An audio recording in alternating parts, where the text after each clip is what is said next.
Good day everyone, I'm Inday Hinara. On this video, I'm going to discuss the last topic under the revised penal code of the Philippines, which is crime against chastity. So crime against chastity, we have 5 categories. First one is the adultery and concubinage. Number 2, act of lasciviousness. 3 is abductions. Fourth one is seductions, corruptions of minor. And the last one is Republic Act number 7877, which is Anti-Sexual Harassment Act of 1995. So let's talk about adultery and concubinage. Adultery and concubinage is all about the married couple. We have a pair between men and women.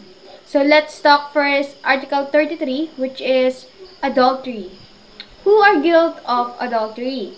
Adultery is committed by any married woman who should have sexual intercourse with a man not her husband, and by the man who has carnal knowledge of her, knowing her to be a married. Even if married be subsequently declared void, adultery shall be punished by prison and correctionals in its medium and maximum period of time.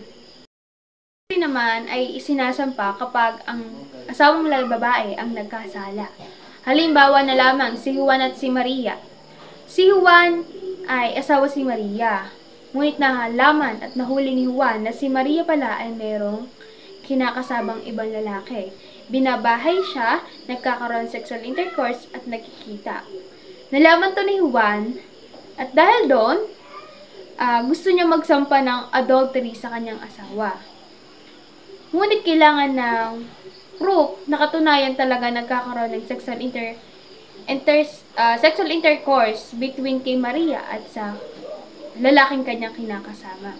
Kapag napatunayan ni Juan na si Maria ay nagkasala, sasampahan siya ng adultery. So, ang penalty nito ay maaari siyang makulong pati yung kanyang kinakasama. Ngunit kapag naman si Maria ay nag-uwi sa kanilang tahanan ng babae, at ito ay may relasyon between kay Maria at dun sa babae, hindi maaaring magsampa na numang kaso si Juan dahil wala pang batas patungkol sa same-sex na relasyon. So, wala pang batas. So, hindi maaaring magsampa. Ngunit kung ang kinakasama ni Maria ay lalaki at sila ay kasal ni Juan, maaari siya magsampa ng kaso. Article 34, concubinage. Any husband who shall keep a mistress in the conjugal dwelling or shall have any sexual intercourse under the scandalous circumstance with a woman who is not his wife or shall be cohabited with her any other place shall be punished by the prisons, correctionals, and its minimum and medium period. Sa concubinage naman, ito ay kabaligtaran ng adultery. Dito naman ang mga kalalakihan na nagkakasala sa kanilang mga asawa. Halimbawa ay si Juan at si Maria. Kapag nalaman ni Maria na si Juan pala ay may mistress o may kinakasamang ibang babae, maaaring magsampa ng kaso si Maria ng concubinage kay Juan. Ngunit kailangan din ng proof na katunayan nagkakaroon ng sexual intercourse between kay Juan at sa kabit nito. At isa na rin dyan ay kung ibinabahay ni Juan yung kabit niya at may pinamana mga ari-arian sa ipinangalan sa kabit. So may karapatan si Maria na bawiin yung mga pinamanang ari-arian ni Juan sa kanyang kabit. At maaaring mapalaya si kabit kapag napatunayan na nagkasala silang dalawa ni Juan. So, yun yung concubinage. Tulad din ng adultery, maaaring makulong ang mistress, pwede namang mapalayas, o kaya naman magbayad at makulong ng higit 2 o 6 na taon. So, the next is act of lasciviousness. Under Article 35, when how the rape is committed. Ito naman about sa rape. Rape is committed by having carnal knowledge of woman under any of the following circumstance. First is by using force of imitations. Ito naman kapag gumagamit ng dahas, without consent sa babae, ay pwede siyang sampahan ng kasong rape. Pangalawa naman, when the woman is deprived of reasons of otherwise unconscious, wala sa katinoan ang babae, halimbawa na lang ay sa party, kapag nagkaroon ng sexual intercourse at pinilit si babae, ay pwedeng sampahan ng kaso ng babae itong si lalaki. And third one, when the woman is under 12 years of age, even though neither of circumstance mentions in the two next preceding paragraph shall be present. So, yun. Kapag naman ay underage ang babae, like minor, pwedeng magsampa ng kaso ng rape. So, ito naman, how rape is committed. Paano ginawa? Depends on kung gaano kalala yung pinsala na idulot doon sa compliance. The next one is Article 33, Act of Lasciviousness. Any person who shall be commit any act of lasciviousness upon other persons of either sex, other than of the circumstance mentioned in the preceding article, shall be punished by the prisons correctional. So, yung Article 36, ito naman ay once na nasa party si girl and minor de edad without consent na pwede siyang hawakan by other man, pwede siya magsampa ng kaso. So, under siya sa act of lasciviousness by touching a private part and other part na nakabiolence sa kanya. So, pwede siyang magsampa ng kaso. So, under siya sa act of lasciviousness. So, under ng Article 339, ito naman committed under the circumstance of seductions and victim must be a female. As compared to the attempted rape, both require that this must be no penetrations, not even slight, or more importantly, no intent and penetrate. Dito sa Article 339 naman, ito naman ay mas brutal compared dun sa 336. Kasi yung 336 ay more on touch than paghawak lang sa mga private part na nakabiolence sa kanya. Ito naman ay meron ng sexual intercourse na nangyayari doon sa victims. Halimbawa nilang sa party, a group of peoples ay nagkaroon ng napagkaisahan ang isang female and underage, pwede silang sampahan under sa Article 339 kapag nagkaroon sila ng abuse sa bata, ay pwede silang sampahan ng kaso. Mas brutal yung pangyayari sa 339 kasi nga, group of peoples yung tumutukoy dito. Compared dun sa 336 is about touch lang, paghawak sa private part, mga pag-kiss. Ito kasi meron ng sexual intercourse na nangyayari. So, the third one is abduction. So, under Article 342, forcibly abductions, the abductions of any woman against her will be with design shall be punished by reclusion temporal. So, dito, sa abductions or forcible abductions, kapag si lalaki ay kinidnap ang isang babae without consent or permissions, pwede siyang magsampa ng kaso. Katunayan na dinukot siya ng without permissions. So, like, may force na ginamit. Halimbawa ay gumamit ng weapon para pasamahin, kidnapin ang babae. Under siya ng forcible abduction, so Article 342. So, yan. So, Article 343, consent abductions.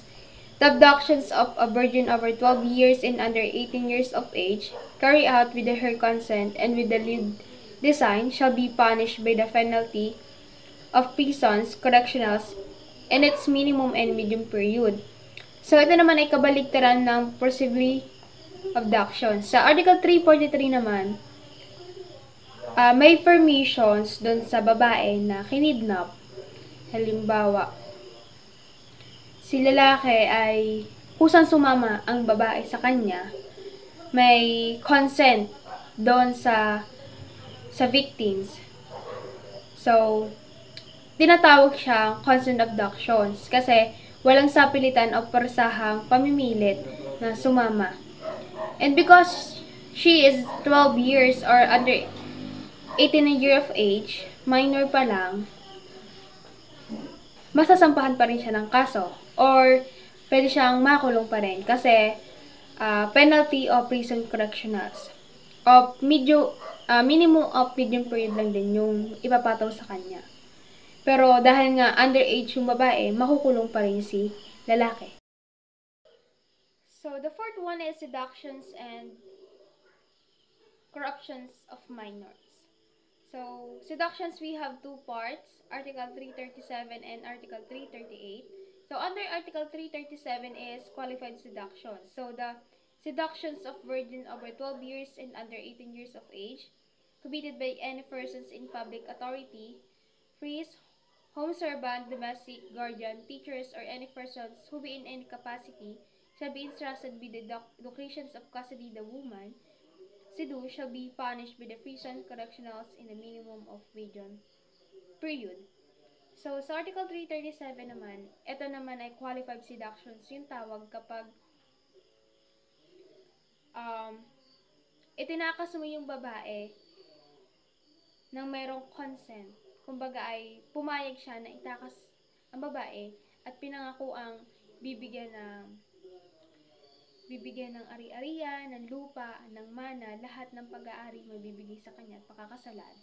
So, tinatawag siyang qualified seductions kasi kapag ang babae ay underage pa lang or minor, ang tawag doon is qualified seduction. So, mas malaki ang consequence, penalty kapag ganun. Kasi underage pa yung babae. Kapalit ng pagbibigay mo ng mga ari-arian, lupa, at kasal, ay kapalit naman ito ay sexual intercourse or sexual relationship between sa babae. So, qualified seductions ang tawag doon. So, Article 338 is sinful seductions. The seductions of woman who is a single or widow of good reputations, over 12 but under 18 years of age, committed by means of deceit shall be punished by arresto mayor. So, dito sa Article 338, same lang din siya ng qualified seductions. Pero dito naman, ang babae ay hindi underage. Kumbaga ay siya ay mga 18 to pataas. 18 years old pataas. So, may consent siya, pumayag siya na makipagtanan o something. Basta pinangakuan siya na bibigay sa kanya yung lupa, ari-arian, kasal, kapalit din ng sexual intercourse or sexual relationship. So, pwede siyang kasuhan pero sinful seduction yung tawag din kasi hindi ganun nasa legal age na yung babae. So, may karapatan na siya magdesisyon. Pero, may kaso pa rin yun kahit ganun na pumayag siya. Under pa rin siya ng Article 338 which is sinful seductions. So, corruptions of minor or Article 340, any person who shall be promote or facilitate prostitutions or corruptions of personals under age to satisfy the loss of another shall be punished by prison's mayor, and if the culprit and public officers of employee, including those in government-owned and controlled by corruptions, he shall be also suffered to penalties and temporary absolute disqualifications, as amended by Batas Pambansa bilang 92. So, sa corruptions of minor, gumagamit sila ng mga minor de edad na mga bata para magtrabaho, halimbawa ay prostitutions. 'Di ba? Ito ay illegal. Ang mga underage na babae, ginagamit nila for prostitute.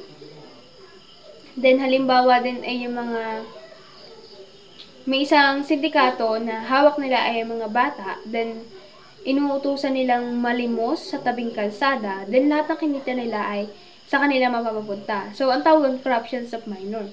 Gumagamit sila ng minor de edad ng mga bata para magtrabaho sa kanila at yung kikitain ng mga batang yun sa kanila pumupunta. So, that is corruptions of minor. So, pwede silang makasampahan ng kaso at ang penalty is temporary absolute by disqualifications. So, yon yung pwedeng isampa sa kanilang kaso. Last is Republic Act number 7877 or Anti-Sexual Harassment Act of 1995. Clarify that marriage must be valid, otherwise the pardon will be ineffective, thus being requirements under the family codes. Legal capacity of woman is lacking. The marriage will be avoided, but pardon may be effective. Persons guilty in rape, seductions, abductions will be sentenced to Article 345. Intimate with offense woman, acknowledge as pressing unless law should be prevent him from doing so in every case of support by offspring. So, sa Republic Act number 7877, ito naman ay sa gender, age, about sa anti-sexual harassment, sa mga inequality pagdating sa mga sexuals. Ang isang halimbawa ng Republic Act 19 number 78877 ay once na nagkaroon ng violations sa supervisor, nakaramdam ka ng hamding pagmamaliit, yung kakayahan mo bilang isang babae, then nagkakaroon ng seductions between sa supervisor at sa mga employee, ng harassment, paninigaw, or anumang violations sa karapatan mo, ang tawag doon ay sexual harassment. Kapag ina-underestimate yung iyong kakayahan bilang isang babae or lalaki, or sexual harassment naman yung nagko-commit ng rape, ganon, sexual intercourse sa'yo, ang tawag dun ay sexual harassment. So, yun. I hope you learned something about my discussions for today's videos. And thank you.